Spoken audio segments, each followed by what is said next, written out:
Olá, amigo ligado na programação da TVT e você que nos assiste por um dos nossos distribuidores ou pela internet. Estamos começando o programa Brasil Consciência desta semana, uma realização do SINCT, o sindicato que representa os servidores públicos federais do INPE, do DCTA, do CEMADEM e da Agência Espacial Brasileira. E no programa de hoje, você vai ter informações sobre as ações do Ministério de Ciência e Tecnologia e do CEMADEM para ampliar a rede de monitoramento de desastres naturais do Brasil. A ação foi anunciada depois do ciclone que atingiu o sul do país. Você também vai ter informações sobre esta onda de calor que, infelizmente, deve continuar por toda a primavera. Mas antes, a gente vai falar sobre uma situação um pouco diferente que está acontecendo dentro do INPE. Você conheceu aqui no Brasil Consciência, há alguns anos, o projeto do primeiro telescópio solar brasileiro. Para você que não assistiu,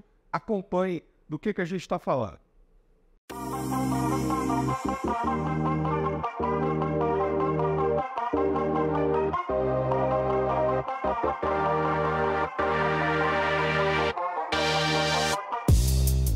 Bom, nós estamos aqui entrando no laboratório de polarimetria solar da Divisão de Geofísica Espacial do INPE. Neste laboratório, nós temos em desenvolvimento o que seria o embrião de uma missão solar espacial.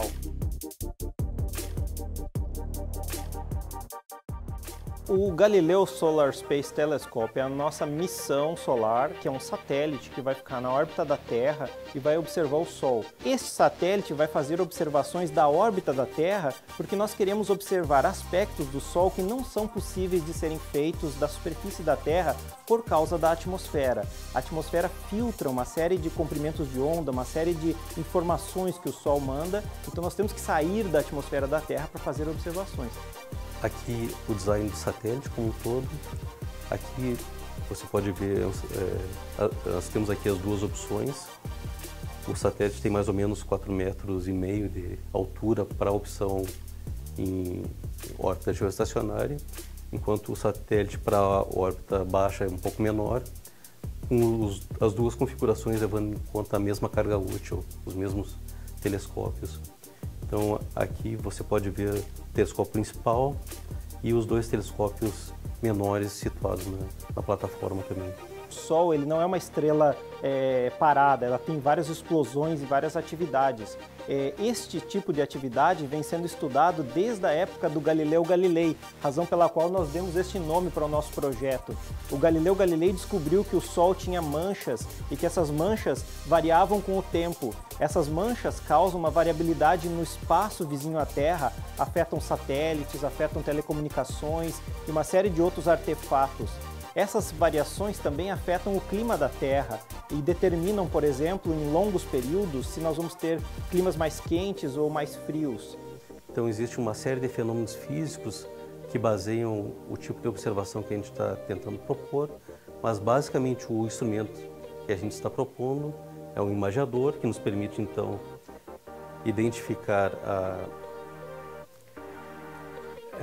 a variação da estrutura magnética do Sol a partir de um conjunto de imagens em diferentes comprimentos de onda, ou seja, em diferentes cores e também em diferentes estados de polarização. O grande desafio tecnológico que existe nesse satélite é conseguir fazer observações do campo magnético que existe no Sol na cromosfera, que é uma camada um pouco mais externa do Sol.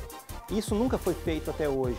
Essas observações são importantes para alimentar modelos que prevêem a evolução do campo magnético do Sol. O Sol, assim como a Terra, todos sabem que na Terra, se você tiver uma bússola, ela tem um campo magnético e se orienta de acordo com o campo magnético da Terra. O Sol também tem um campo magnético. Esse campo magnético é o principal agente que determina se vai haver explosões solares, se vai haver atividade solar, se vai haver mais irradiância ou menos irradiância que afeta o clima.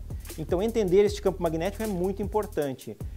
Muito bem, e o projeto foi caminhando nos últimos anos, a gente fez algumas reportagens, mostramos inclusive o início das operações do telescópio, como você está vendo nessas imagens agora, e reportamos que o telescópio estava sendo instalado no pico dos dias para o início dos testes. tudo caminhava bem, o projeto do Telescópio Solar Brasileiro estava incluído no PNAE, mas na última semana a gente teve informações por meio do servidor Luiz Eduardo Vieira, que é um dos autores do projeto, de que a direção do INPE havia interrompido a trajetória do Telescópio Solar Brasileiro. Vamos conversar com ele, então, para saber o que aconteceu. Luiz, explica para a gente por que é que o projeto do Galileu parou neste momento. Então, vamos dar um passo atrás e começar como funciona o procedimento da Agência Espacial para a seleção de missões espaciais nos últimos anos. Existe um procedimento técnico sistemático para realizar essa seleção e que é avaliado em várias etapas progressivas à medida que o projeto vai tendo maior maturidade. O que aconteceu é que no início do ano nós fomos à EB apresentar o andamento do nosso projeto e reportar os vários passos que a gente está evoluindo e como que a gente está levando em frente. Durante essa apresentação, os colegas da EB nos indicaram que era apropriado, na fase de maturidade do nosso projeto, encaminhar oficialmente a proposta para a EB para que tivesse o andamento formal e conseguisse as fontes, os recursos necessários para as próximas etapas. É um processo longo, né? Tem 4 etapas, pelo menos, até chegar à fase de execução do projeto. E quando eu retornei para São José dos Campos, eu encaminhei para a EB, a partir do meu e-mail do INPE, os documentos, e me foi informado que, na verdade, seria a direção que encaminharia esses documentos. Então, eu criei um processo no SEI, seguindo o edital proposto para esse procedimento, que se chama ProSami, na EB, e encaminhei para a minha chefia. A chefia encaminhou para a coordenação e a coordenação para a direção. Isso ele ficou alguns meses parados, até que, cerca de 2 semanas atrás, ficamos sabendo que a direção tinha solicitado para a direção do LNA um documento mostrando a intenção do LNA de instalar o telescópio lá. Isso já vem uma cooperação desde o início do projeto, em 2013, com o LNA. Eles contribuíram com várias etapas, inclusive a manufatura de alguns componentes mecânicos, o próprio desenho do protótipo. E nesse caminho, o LNA tomou a iniciativa de construir o prédio onde vai ser instalado. Aliás, é um projeto muito bonito, que eles estão instalando 5 novos telescópios lá no LNA. Eles conseguiram financiamento para isso, independente da nossa atuação. Então, realmente um avanço muito grande. E na última semana, o diretor do LNA, consultando o CTC da instituição, enviou esse documento confirmando que eles realmente estão trabalhando nisso, têm os recursos disponíveis já aprovados, e a intenção é, assim que possível, com a conclusão das obras, instalar o instrumento lá. O que aconteceu? O diretor do INPE, utilizando esse documento, decidiu que, para a gente levar em frente a missão espacial, nós devemos instalar no LNA primeiro o instrumento de solo, operar por 2 anos e só depois ele deve ser apreciado pela EB. O que acontece? Isso inviabiliza totalmente o andamento do projeto, porque uma missão espacial tem várias fases, incluindo o desenvolvimento da própria carga útil, o estabelecimento de cooperações, acordos internacionais, e tudo isso ficaria parado por pelo menos 4 anos. 4 anos justamente torna totalmente inviável o andamento da missão. E realmente, na prática, elimina totalmente o nosso projeto em termos internacionais e em termos de competitividade internacional. Né?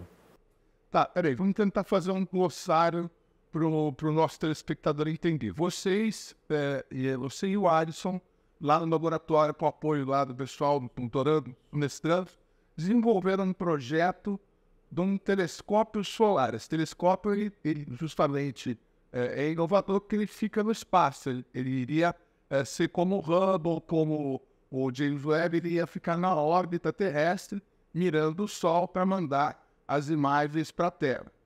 Vocês desenvolveram um demonstrador de conceito, nós mostramos no programa, né? E a partir desse demonstrador de conceito, vocês construíram um telescópio que ele seria para quê? Para testes da funcionalidade. Então, isso é um ponto importante. A gente iniciou o projeto em 2013 com o propósito de desenvolver instrumentação para observação solar. Não existe no Brasil desse nível de observação do Sol, que é importante salientar, o nosso planeta está dentro da atmosfera do Sol. Então, qualquer variação no Sol afeta desde sistemas tecnológicos, de maneira mais imediata, tem toda a questão de clima espacial e efeitos de longo prazo, inclusive no clima, não é? Porque o Sol é a única fonte de energia para o sistema terrestre. Então, quando você fala de meio ambiente, de mudanças climáticas, não tem como fazer isso sem levar em consideração a evolução do Sol. Bom, nessa ideia de construir os instrumentos, a gente decidiu, nosso grupo de trabalho com 15, 16 pessoas, construir um instrumento para medir o campo magnético do Sol. A gente decidiu aprender como fazer isso e é justamente o propósito do demonstrador de conceito. Então nós aprendemos como construir o demonstrador de conceito. É provavelmente, em física solar, um dos instrumentos mais difíceis de construir. Nós desenvolvemos todo o projeto, construímos a ótica dele, com a ajuda de várias coordenações do próprio INPE, incluindo parte de materiais, a parte de engenharia propriamente dita, ótica. E nós construímos esse demonstrador de conceito e mostramos que sim, funcionava em 2018. Em paralelo, nós já iniciamos o projeto espacial. Mas esse instrumento que a gente construiu agora e que vai colocar no Pico dos Dias é um dos instrumentos de uma missão espacial. Esse especificamente é destinado para observar o visível, a parte visível do espectro eletromagnético, que nos permite observar a superfície do Sol. Mas o que é inovador no projeto Galileu é observar as camadas externas, como que o campo magnético do Sol evolui nessas camadas externas. E isso ninguém faz.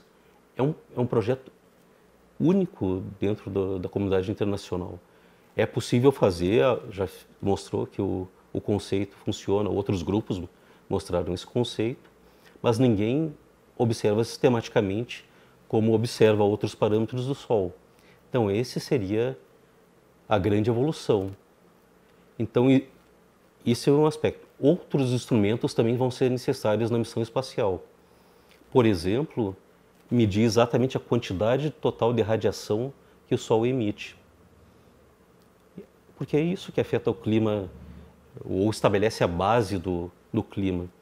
Então, para distinguir exatamente qual é a contribuição humana da contribuição desse efeito natural específico do Sol, é preciso medir, mensurar.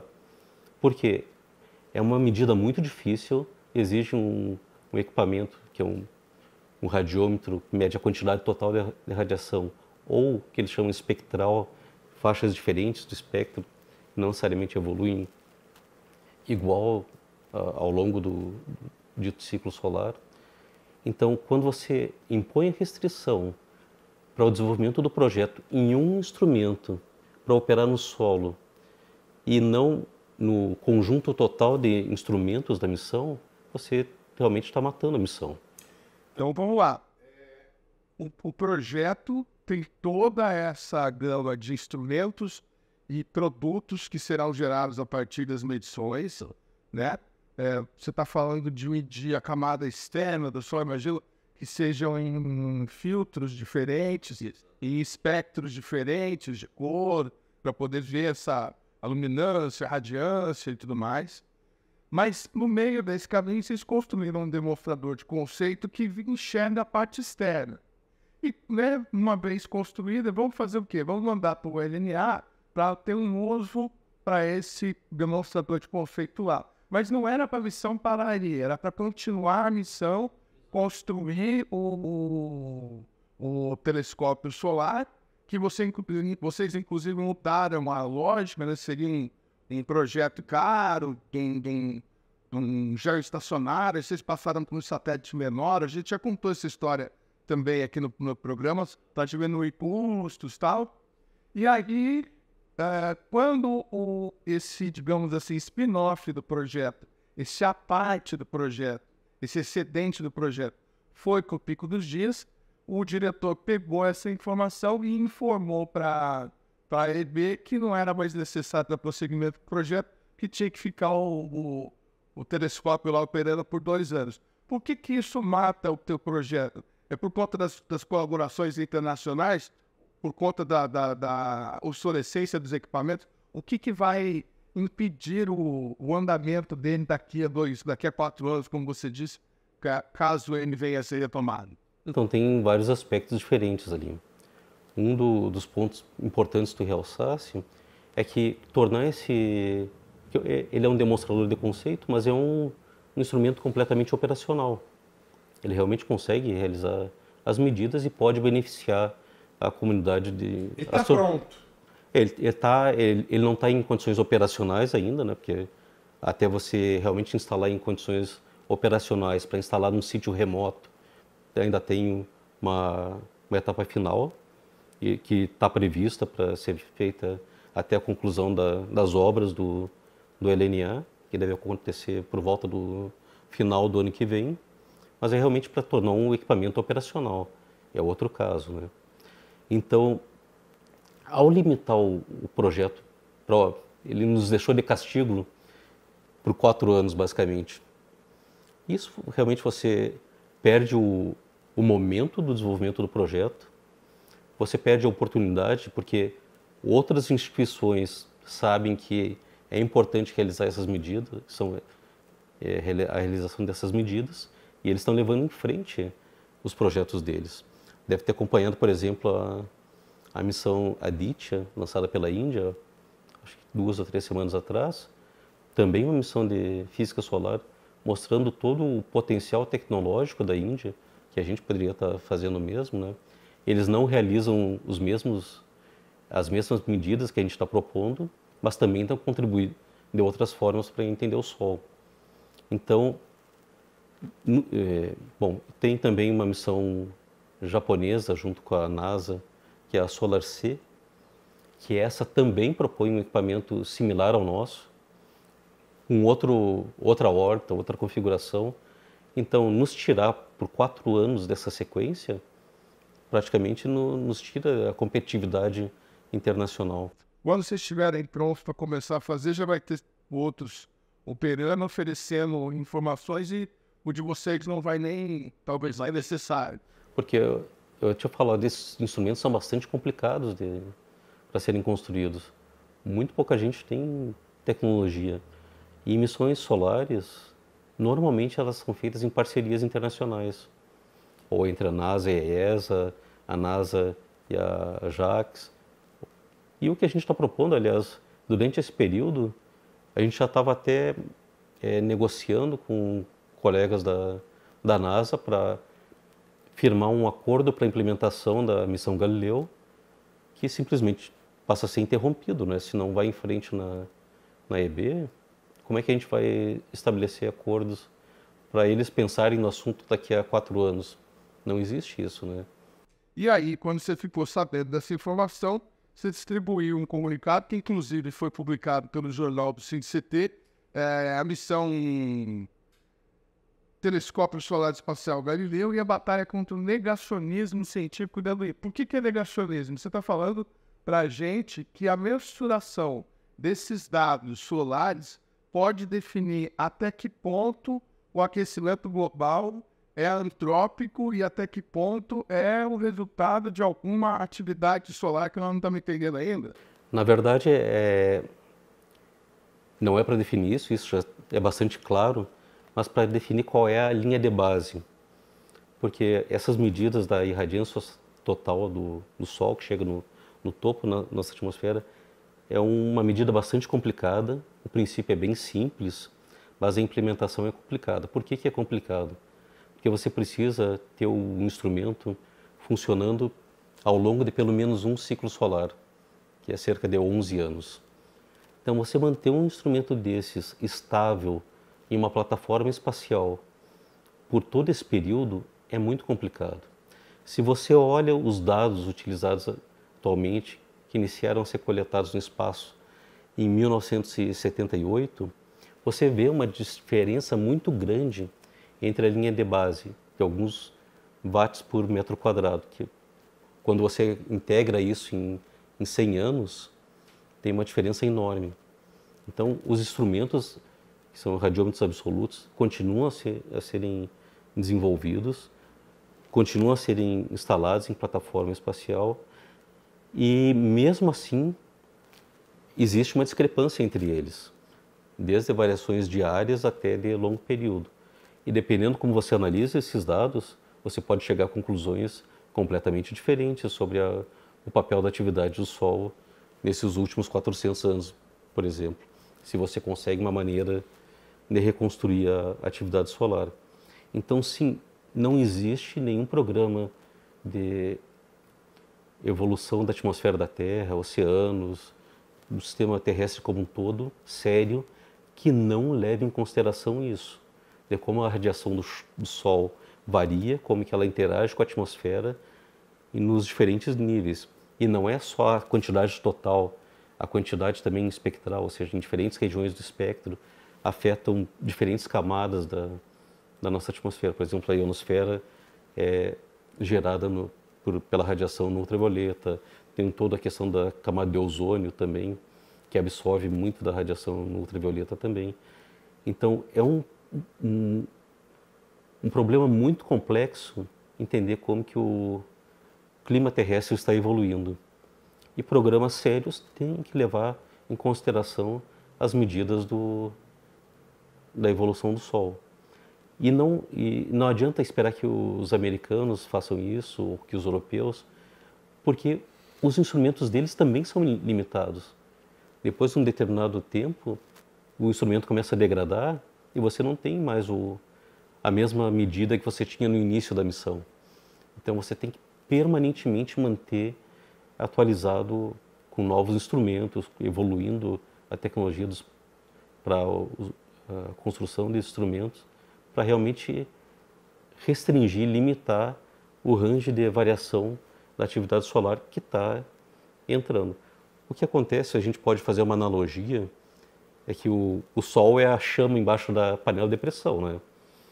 Você pode manter ela constante ali e você tem uma panela de água, você pode alterar como que a água está evoluindo em termos de termodinâmicos, colocando sal, por exemplo. Você muda o tempo de ebulição, o ponto de ebulição, né? A atmosfera é o mesmo. Você tem o Sol, que pode ou não variar constante, ter uma evolução constante numa escala de 100 anos, 200 anos, ou pode ter alguma variação pequena. Mas quando você tem uma variação pequena, integrado, somado por centenas, milhares de anos, você tem possibilidade de ou aumentar um pouco a temperatura ou diminuir um pouco a temperatura. E esse é o principal ponto.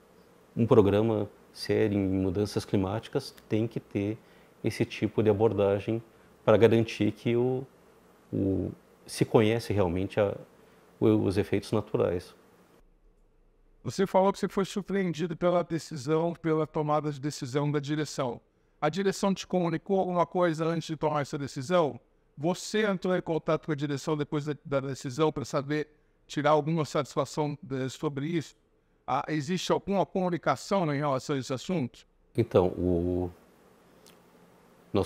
a direção não entrou em contato conosco sobre esse assunto e sobre a decisão que seria tomada, por isso a nossa surpresa.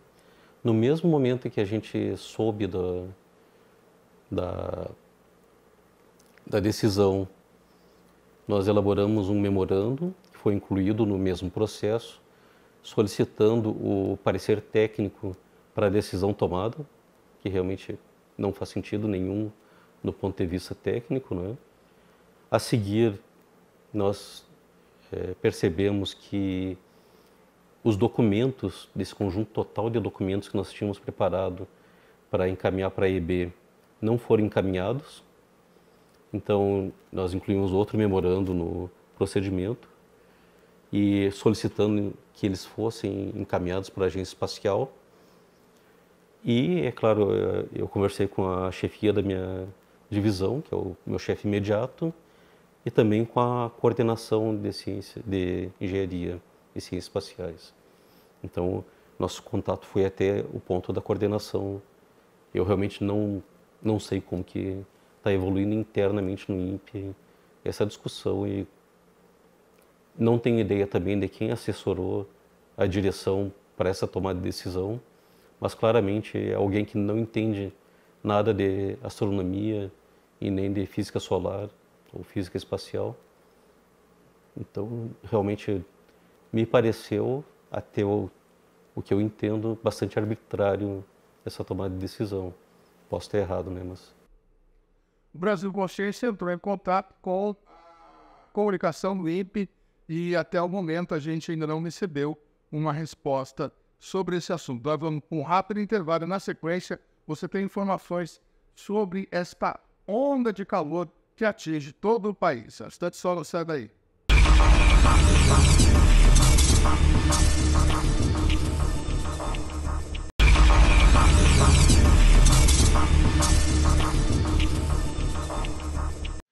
Segundo bloco, o programa Brasil Consciência de volta, e a gente fala agora sobre a onda de calor que tem provocado recordes de temperatura em diversos pontos do país. Essa onda de calor, como nós já mostramos para vocês aqui no Brasil Consciência, está sendo influenciada pelo fenômeno El Niño, que neste ano tem sido um pouco mais intenso por conta aí das mudanças climáticas. E é para falar sobre este assunto que a gente vai conversar agora com a pesquisadora do CPTEC-INPE, Caroline Vital, que vai nos explicar o que está acontecendo e se é que nós vamos ter algum refresco aí com o início da primavera. Boa tarde, doutora Caroline, obrigado pela senhora ter atendido o nosso convite. Bom, começando então, para explicar para as pessoas por que nós estamos aí nessa onda de intenso calor, o que tem acontecido e até em que medida isso pode ser creditado aí às mudanças climáticas que a gente tanto tem ouvido falar.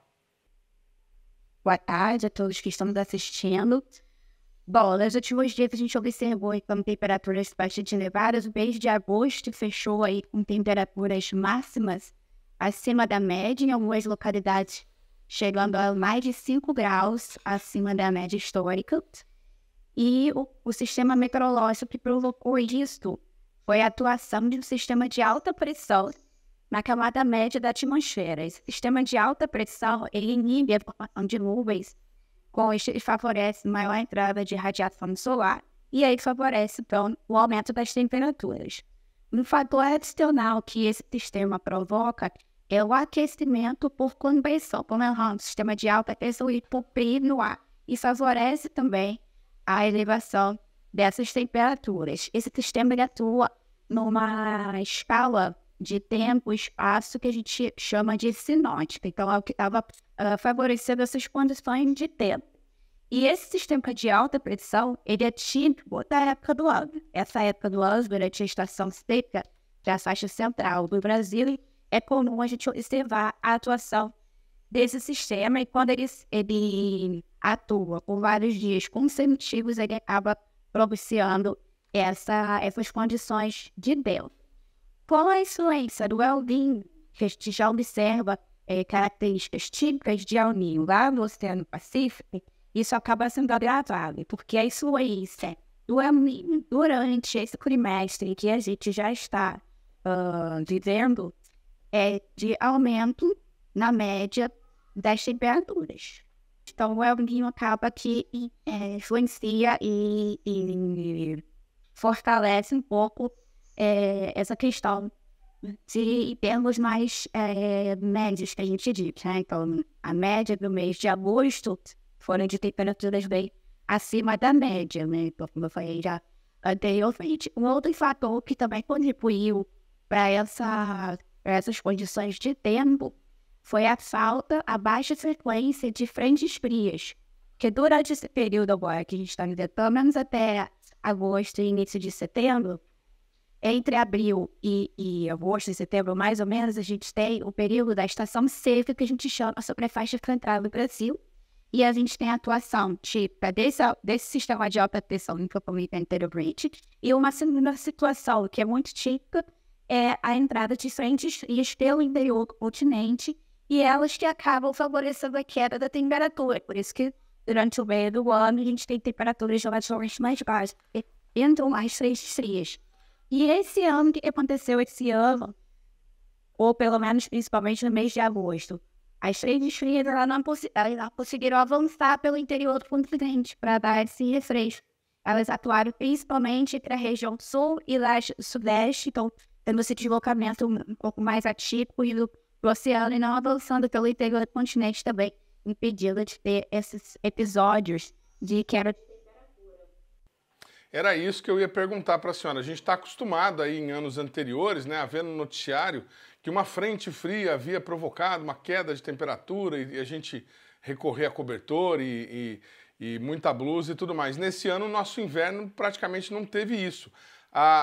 Esse sistema todo que a senhora está falando de alta pressão, ele tem uma relação direta com o El Niño ou é alguma outra coisa que está contribuindo junto com o El Niño? Desculpa se eu não soube interpretar a resposta inicial que a senhora havia nos dado. Não, a gente tem essa atuação típica, tendo alto de El Niño, Laninha ou Lama Neutro, que é quando não tem nem Laninha, nem El Niño. Porém, tem uma influência, quando a gente tem a influência ou as características de El Niño, porque na atmosfera a gente tem o comportamento de ondas, né? Então, o que acontece em uma dada localidade pode influenciar em outras. Então, assim, quando tem umas características de El Niño, acaba influenciando na circulação dos ventos e no posicionamento dos cavados e das cristas das ondas, que chegam até aqui a América do Sul, por exemplo. Então, com a El Niño acaba, assim, fortalecendo essa questão da alta pressão, que faz parte de um trem de onda já. Ótimo. Bom, recentemente, né, a gente tem acompanhado aí o noticiário e alguns veículos divulgaram que o El Niño desse ano pode se transformar num super El Niño. Por que isso pode acontecer e o que isso pode impactar ainda mais nas temperaturas no tempo em que a gente está vivenciando? O El Niño o que é o El Niño, né? Para a gente entender um pouco melhor. O El Niño é o aquecimento das águas do Oceano Pacífico Equatorial. Então, quando a água do Oceano Pacífico ela chega a 0,5 acima da média histórica, durante alguns meses consecutivos, é considerado e caracterizado como o fenômeno El Niño, de forma bem resumida. Tá?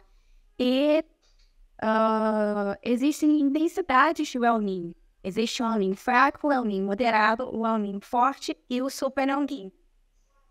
Então, o El Niño ele costuma se formar agora dentro do meio do ano, né? Agora, a partir de abril, já começaram a se observar, registrar temperaturas mais quentes no Oceano Pacífico. Por essa época do ano, ele começa a se caracterizar, a se originar, se dá o início, e atinge geralmente a intensidade máxima, mas para o final do ano, ali em torno de novembro, dezembro, janeiro, a virada do ano agora, do próximo ano. Geralmente é assim que ele se comporta. E aí, dependendo do quanto mais quente está a água do Oceano Pacífico Equatorial, ele vai ter uma intensidade diferente. E o super El Niño seria acima de 2 graus, acima da média histórica, se não me engano. Então, seriam intensidades diferentes. Alguns modelos indicam, sim, uma intensidade mais alta para o final do ano, da TSM, da temperatura da superfície do Oceano Pacífico, e tendo essa probabilidade, então, de ter o super El Niño. Mas não são todos os modelos, não são todas as previsões que indicam essa característica. E também ainda está muito longe, é um período muito longo, ainda falta bastante tempo para acontecer, então vale a pena a gente ficar verificando as atualizações dessa previsão até chegar em período. Para você que está nos acompanhando e que acompanha o Brasil Consciência, você sabe que modelo matemático é uma espécie de uma fórmula gigantesca em que os pesquisadores colocam lá os dados, ó, a temperatura está tanto, o vento está tanto, a umidade está tanto, e essa fórmula, com a ajuda dos supercomputadores e tal, chega numa conclusão como essa que a doutora está explicando aí com relação ao El Niño. Quer dizer, nem todos os modelos existentes, existem diversos modelos brasileiros, americanos, europeus, chineses, estão apontando para isso, mas existem modelos que estão apontando. Esse modelo que a senhora está falando é o novo modelo revolucionário que o CPTEC está desenvolvendo, o Monan, ou ainda não é ele?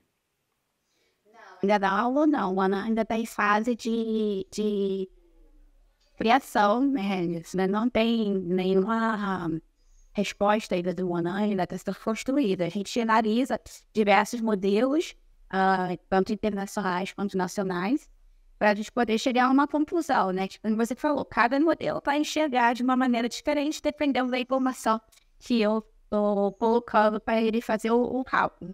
Então, a gente olha, analisa várias situações, várias previsões, para poder tentar chegar numa conclusão e também se baseando-se em históricos e estudos anteriores de pesquisadores para ter alguma conclusão, né? Não necessariamente uma conclusão, mas ter uma discussão e ver o que é propício de acontecer ou não.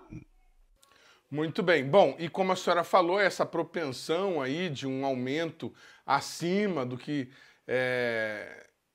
se está habituado a ver, ou acima de outros El Niño que já vieram anteriormente, há a possibilidade dele se transformar nesse super El Niño. E como é que fica o tempo para nós aqui no Brasil até o final do ano? Essa primavera deve refrescar um pouco as coisas, a gente ainda deve ter temperaturas altas até o verão deve vir mais forte. O que vocês já conseguiram enxergar aí para o futuro usando os modelos? Essa escala de tempo um pouco mais prolongada, a previsão que é feita é por probabilidade. E é uma média. Então, assim, ao final do trimestre, outubro, novembro e dezembro, a tendência e, muito possivelmente, de influência desse El Niño é que tenhamos chuvas abaixo da média na faixa norte do Brasil. Estou pegando aí parte das regiões norte e nordeste do Brasil. Chuvas acima da média, como a gente já vem observando então, sobre a região sul do Brasil, principalmente sobre o Rio Grande do Sul e parte de Santa Catarina. A tendência é que na média, o trimestre fecha com as chuvas acima da média, visando parte de São Paulo e do Mato Grosso do Sul também. Na faixa central do Brasil, como a gente está numa região de transição, saindo de uma região que deve ficar um pouco mais úmida, indo para uma região que deve ficar um pouco mais seca, existe uma baixa previsibilidade, então, sim, entre São Paulo e Mato Grosso do Sul, existe a tendência de chuvas acima da média. Entre Minas Gerais e Espírito Santo, numa faixa mais ao norte desses estados, uma tendência de chuva abaixo da média. E nessa transição, a previsibilidade é mais baixa. A gente não tem uma previsão muito certa, então, estou falando dessa transição. Porém, está entrando no período chuvoso da faixa central do Brasil, então não se descartem eventos de chuva significativa, já que, pelo El Niño ou não, é a época chuvosa, então provavelmente deve ter. Porém, ao final do trimestre, outubro, novembro e dezembro, a chuva não deve alcançar a média histórica nessa porção mais ao norte que eu comentei e deve ultrapassar, uma tendência de ultrapassar a média histórica nessa porção mais ao sul. Em relação às temperaturas, o El Niño influencia, principalmente o trimestre setembro, outubro e novembro, a temperatura está acima da média, mas é quando fecha aqueles 3 meses, né? Então as temperaturas devem fechar-se ainda acima da média, como a gente está observando, como a gente observou no mês de agosto, e como a gente está observando agora em setembro também. Muito bem, então informações que são importantes e não são tão animadoras. A gente está com um problema lá no Rio Grande do Sul por conta da chuva, um ciclone, inundações, deslizamento de terra. É a região que deve ser mais afetada e existe dentro dessa previsão a constatação de que há possibilidade de eventos extremos acontecerem vou estender um pouco, né, subindo ao norte, nós vamos ter a probabilidade, os meses em que há mais probabilidade de chuva aqui nessa faixa onde a senhora diz que a previsibilidade é afetada. Também há previsão, possibilidade de eventos extremos? Essa época do ano é a época do ano que geralmente ocorrem, né, esses eventos, então não se descarta. Porém, dentro dessa previsão de escala maior de tempo, a gente não consegue detalhar esses eventos, mas possivelmente deve ocorrer, já que é a época do ano que ocorre esse tipo de evento. Em relação à região do sul, com El Niño, a probabilidade é que a chuva fique sim acima da média, não deve ter alguns eventos com chuva mais significativo. E para a gente saber quando que deve acontecer algum evento, é importante a gente atualizar e acompanhar as previsões de escala de tempo, ou seja, de 1 a 7 dias, mais ou menos, ou na escala subsazonal, que o CPTEC acabou de locar. Você pode acessar o site do CPTEC, cptec.lib.br, e acessar a previsão subsazonal, que é a previsão por semanas. Então, para as próximas 4 semanas, a gente consegue ver qual que é a tendência da precipitação, se vai ficar acima ou abaixo da média, qual que é a tendência da temperatura, e assim a gente conseguir ver um pouco mais de detalhe dentro dessa escala de tempo. Então, é muito importante acompanhar as atualizações da previsão de tempo e da previsão subsazonal. Muito bem, eu quero agradecer bastante aí a participação da doutora Caroline Vital, lá do CPTEC INPE de Cachoeira Paulista. Muito obrigado, doutora, pelas informações. E a gente segue daqui a pouquinho, no próximo bloco, as ações que estão sendo tomadas pelo Ministério de Ciência e Tecnologia para que a previsão no país seja capaz de determinar de forma mais imediata se esses eventos extremos irão acontecer. Uma licitação de 12 milhões acabou de ser lançada buscando projetos inovadores. A gente vai para um rápido intervalo e volta na sequência com essa entrevista. Um instante só, não sai daí.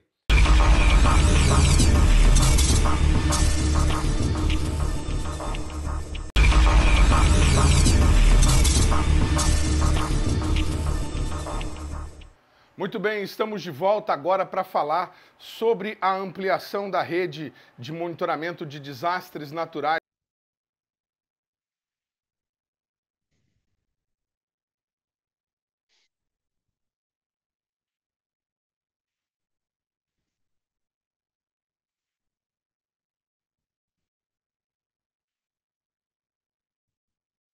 Nós estamos na linha com o Dr. Oswaldo de Moraes, que trabalhava até recentemente, nós entrevistamos eles algumas vezes lá no CEMADEM, coordenando o CEMADEM, que agora está na assessoria do Ministério de Ciência e Tecnologia, justamente nessa área de mudanças climáticas e combate aí aos desastres naturais. Boa tarde, doutor Oswaldo, obrigado por você ter atendido mais uma vez ao nosso convite. E a gente começa essa conversa falando desse chamamento público que foi lançado pelo MCTI junto com o CNPq, buscando iniciativas que possam aprimorar o monitoramento de deslizamentos, desastres naturais, principalmente de uma maneira mais rápida, esses fenômenos mais localizados e imediatos, pelo que a gente entendeu do edital. É isso mesmo? Nós vamos buscar aí soluções tecnológicas na ciência para tentar combater, minimizar os efeitos dos desastres? Boa tarde.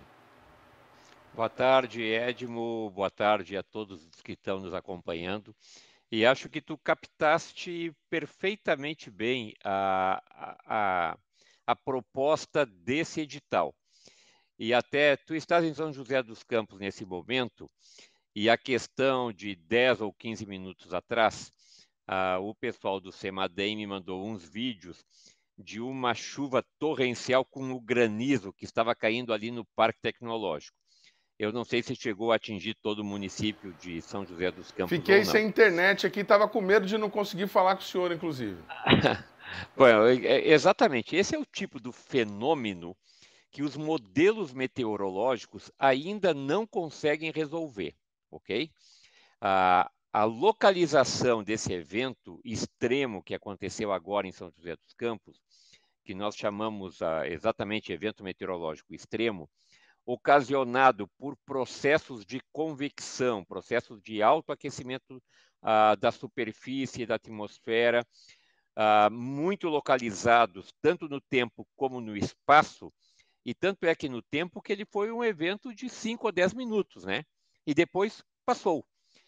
Esses eventos, eles só podem serem previstos com uma certa antecedência por uma metodologia que em meteorologia nós chamamos de nowcasting, ou previsão imediata de tempo. E o Brasil ainda não possui um serviço operacional de previsão imediata de tempo. O INPE não faz a previsão imediata de tempo, o INEMET não faz a previsão imediata de tempo, nenhuma instituição de meteorologia faz a previsão de eventos semelhantes a esse, de maneira operacional. Pode até haver algumas iniciativas no sentido de pesquisa, mas não no sentido operacional, que aquele sistema esteja sendo previsto rotineiramente como uma atividade de suporte a tomadores de decisão. Então, o que nós queremos induzir através desse edital é o desenvolvimento de sistemas operacionais de previsão de eventos extremos semelhantes a esse que aconteceu agora em São José dos Campos, tá? Então, esse é o objetivo desse edital, fomentar pesquisas em rede para o desenvolvimento de serviços operacionais de previsão imediata de tempo. Doutor, é isso. Doutor, o senhor vai me desculpar a ignorância, também não quero causar aí nenhum incidente diplomático entre as instituições, mas a gente fez, não faz muito tempo, uma reportagem sobre um trabalho do Dr. Luiz Augusto Toledo, lá do CPTEC. Perfeito. Resultado do projeto Chuva. Exato. Isso, o SOS Chuvas. Sim. Exatamente, Não, esse é um projeto muito bonito que o Luiz Augusto Toledo de Machado coordenou. O Luiz Augusto Toledo de Machado é uma das maiores autoridades brasileiras na previsão desses eventos, ok? Mas o produto desenvolvido pelo SOS Chuva, ainda não é operacional e para todo o Brasil. Nós temos o SOS Chuva desenvolvido e que resultou de um grande esforço de pesquisa, mas hoje ele não está disponível operacional. O que eu quero dizer é o seguinte, o que ele está disponível operacional? Em que o pessoal do CEMADEM tivesse acesso aos produtos do SOS Chuva para fazer a previsão desse evento que aconteceu agora aí em São José dos Campos, ok? Então, quando eu me refiro a um serviço operacional, eu me refiro àquele produto em que um operador do CEMADEM esteja habilitado a apertar, a acompanhar a imagem de radar, principalmente as imagens de radar, e com a assimilação de dados de radar, rodar um modelo de nowcasting. É isso que eu digo que ainda não temos operacionalmente. O projeto SOS Chuva foi um grande avanço, avançou muito na descrição dos processos que a gente chama de microfísica de nuvens, e eu acho que o SOS Chuva, com esse edital que nós estamos lançando agora, o próprio projeto SOS Chuva pode se beneficiar para, a partir daquela experiência que foi desenvolvida no projeto financiado pela FAPESP, agora, numa segunda etapa, pegar o recurso que é disponibilizado pelo MCTI para transformar esse produto em um produto operacional para todo o Brasil. Muito bacana. Para você que está nos assistindo que não sabe o que é o SOS Chuvas, a gente já fez reportagens sobre ele, inclusive foi um projeto que foi... Desculpa, telespectador, perdão. Foi um projeto, inclusive, que foi apresentado na SBPC, premiado na SBPC de Campo Grande em 2019, e eu não sabia né, dessa falta de integração dessa iniciativa com a rede. Bom, fica aí a dica, né, do próprio coordenador, Dr. Oswaldo Moraes, que o SOS Chuva pode ser um desses produtos a ser integrado nessa rede, porque é o CEMADEM que aperta o botãozinho e que emite o alerta para o operador nacional das defesas civis aí poder lançar o alerta para todo mundo. O SOS Chuvas, que nós já mostramos, estamos aí com imagens na tela do Dr. Luiz Augusto Toledo, é um app que você baixa no celular e ele mostra aí a incidência de chuva momentânea em alguns pontos. A gente pode avançar sobre esse assunto daqui a pouquinho. Legal, doutor Oswaldo. Bom, o senhor falou do SOS Chuvas, mas que outras iniciativas que o senhor imagina que possam surgir? Pode surgir alguma inovação, por exemplo, algum medidor de solo, alguma coisa que possa identificar com alguma precisão maior se a terra vai deslizar ou não? Esse é outro desafio, né? Nós termos sensores de baixo custo para ampliarmos essa rede de monitoramento, principalmente associada com deslizamentos de terra. Os sensores hoje disponíveis para fazer o monitoramento da água armazenada no solo, que são os mais efetivos e que medem a quantidade de água não apenas na camada superficial do solo, mas que medem a umidade, a concentração de água em grandes profundidades do solo, são muito caros e de manutenção também muito difícil. O CEMADEM possui uma rede desses equipamentos hoje, mas similarmente como o projeto Chuva, é muito mais um projeto de pesquisa como uma atividade operacional, porque ela está concentrada em pequenas regiões, precisa fazer calibração permanente, sabe? É um projeto, eu diria assim, muito mais uma atividade de pesquisa do que uma atividade operacional. Então, hoje nós temos um desafio de desenvolver sensores de baixo custo e de fácil manutenção. Eu realmente não é a minha área de desenvolvimento tecnológico, tá? Então eu não sei quais são as possibilidades hoje de obtermos esse tipo de desenvolvimento num curto espaço de tempo. Mas esse tipo de sensor não está, nesse momento, no radar desse edital que foi lançado pelo MCTI. Legal, bem bacana. Bom, isso se torna cada vez mais indispensável, né, por conta dos eventos extremos. Nós passamos aí um momento bastante difícil no início do ano, tivemos todo aquele acontecimento em São Sebastião, criou-se toda aquela polêmica, coloca sirene, não coloca sirene, como se fosse a sirene o que iria resolver a questão, né? E tivemos agora recentemente a questão do ciclone no sul. Esse edital também pode atender essas ocorrências de ciclone, de ventos e tudo mais. Muito bacana isso. Pode, sim. E, inclusive, doutor Oswaldo, tem novidade, o pessoal lá da Secretaria de Ciência e Tecnologia do Governo do Estado do Rio Grande do Sul esteve agora há pouco em Brasília discutindo possíveis medidas para a implantação de uma rede local de controle. Vamos tentar explicar o que eles estão pretendendo, doutor, e citar alguns exemplos, como o senhor citou para mim aqui em off de onde existe. Eu gostaria que o senhor explicasse para a gente, funciona o Estado ter uma rede particular de monitoramento? Não seria melhor a União ter? Isso não desagrega ou não cria essa... digamos assim, essa coisa, o governo federal emite o alerta, não, mas a Defesa Civil Estadual acha que é melhor não, porque aqui a gente não teve esse negócio e tal. Não seria melhor ter um sistema integrado, ou pelo menos se o governo do estado criar um sistema, que ele fosse integrado numa rede federal? Edmo, eu acho que essa tua pergunta é uma das mais importantes que poderia ter sido feitas, tá? Mas antes de responder a tua pergunta, deixa eu contextualizar a visita que nós recebemos hoje à tarde aqui no MCTI, da secretária Simone, que é a secretária de Inovação, Ciência e Tecnologia do Estado do Rio Grande do Sul. Eu acompanhei a comitiva do governo federal, que foi chefiada pelo presidente em exercício Geraldo Alckmin ao Rio Grande do Sul, para visitar as regiões afetadas por esses eventos últimos no estado, tá?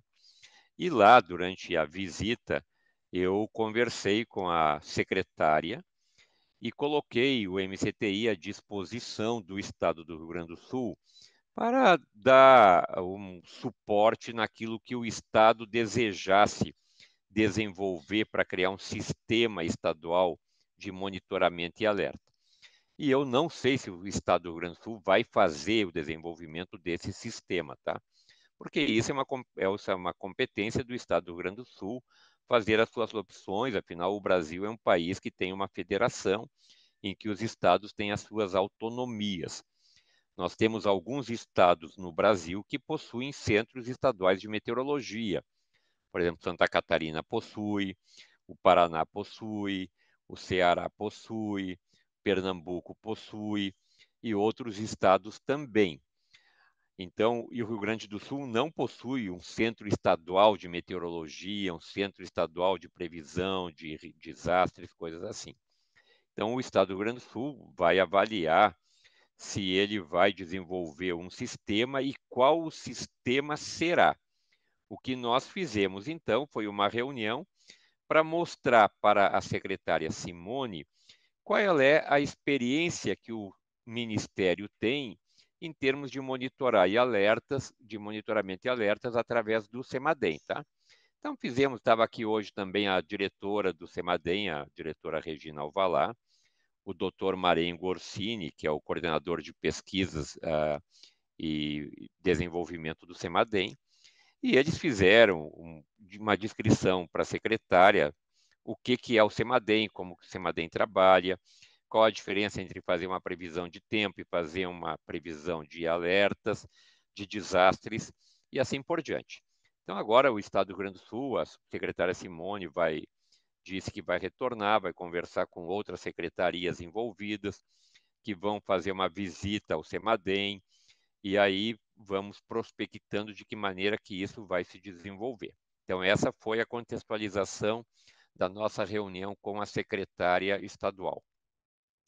Agora, a tua questão, se seria mais adequado nós termos um sistema único no Brasil, ou se cada estado teria o seu ou não, eu acho que não é impeditivo, Edmo, que cada estado possua o seu sistema e que o governo federal também possua o seu sistema, tá? Na verdade, muitas vezes esses sistemas são complementares e, além disso, o que é necessário é que tenha protocolos claros entre qual é o papel de cada instituição, ok? Por exemplo, o estado que possui um bom centro de meteorologia, ele é capaz de fazer uma previsão de tempo, talvez com mais detalhamento do que faz o Instituto Nacional de Meteorologia.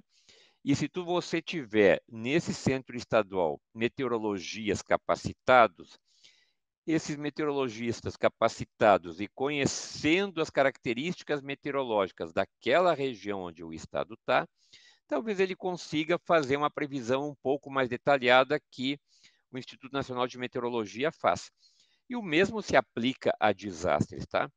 Por exemplo, o CEMADEM não monitora todos os municípios do Brasil. No estado do Rio Grande do Sul, são poucos os municípios que o CEMADEM monitora. E nós temos dificuldades de ampliar essa rede para fazer a cobertura de todos os municípios do estado do Rio Grande do Sul. Ou seja, aqueles municípios que o governo federal já faz o monitoramento, não é necessário que o governo do estado faça o monitoramento. Mas o governo do estado pode replicar o esforço do governo federal para aqueles municípios que não são monitorados e nós criarmos protocolos de como vamos trabalhar em conjunto. Então, acho que é possível, sim, embora respeitando a característica federal do país como o Brasil, é possível nós trabalharmos de uma maneira integrada, cada um dentro da sua peculiaridade.